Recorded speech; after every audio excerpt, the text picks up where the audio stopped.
بچپن سے ہر پاکستانی جس نے مطالعہ پاکستان کی کتاب پڑھی ہے اس کو یہی پڑھایا گیا ہے، سنایا گیا ہے، سمجھایا گیا ہے کہ رات کے اندھیرے میں بزدل دشمن نے 65 میں ہم پہ حملہ کر دیا، تو اب بھی ہمارا دشمن نہیں ہے، سوتے میں ہم پہ حملہ کرتا ہے۔ یہ ایک تاریخی جھوٹ ہے جو بڑے پیمانے پر بولا گیا۔ آپ جانتے ہیں کہ پہلے ایک بار کا یہ ستمبر 65 میں جنگ ہوئی ہے، پہلے ایک بار کا اس سال کی ابتدا میں رانا پچ میں ہو چکا تھا۔ اس میں چونکہ ایک نوعیت کی اسٹریٹجک بہتری پاکستان کو حاصل رہی ہے، وہاں کچھ کامیابیاں بھی ہوئی، بڑے پیمانے کی کامیابی۔ اس سے یہ خیال ہوا کہ کشمیر میں بھی ایک اقدام کر کے ہو سکتا ہے کہ ہم قبضہ کر لیں۔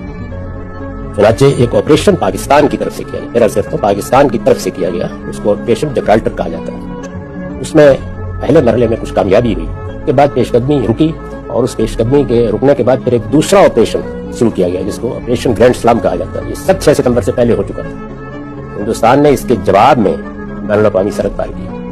ہمارے ہاں یہ خیال تھا کہ جو کچھ ہم کشمیر میں کر رہے ہیں اس کے جواب میں ہندوستان بین الاقوامی سرحد پار نہیں کرے گا، اگر جنگ ہوگی تو وہاں ہوگی۔ اور بتایا جاتا ہے کہ اس وقت کے ہمارے وزیر خارجہ کی رائے بھی یہی تھی، اور جن لوگوں نے یہ منصوبہ بنایا تھا وہ بھی یہ خیال کر رہے تھے، اور اس میں رازداری برتی گئی تھی کہ ہم یہ کام کر رہے ہیں۔ ظاہر ہے کہ یہ غلط اقدام تھا لحاظ سے۔ ہندوستان نے بین الاقوامی سرحد پار کی اور اس جنگ کا جواب جو ہم نے چھیڑی تھی لاہور میں اور بعد میں اس میں واقعہ ہے، اس کے سوا جو کچھ ہے وہ صریح جھوٹ ہے۔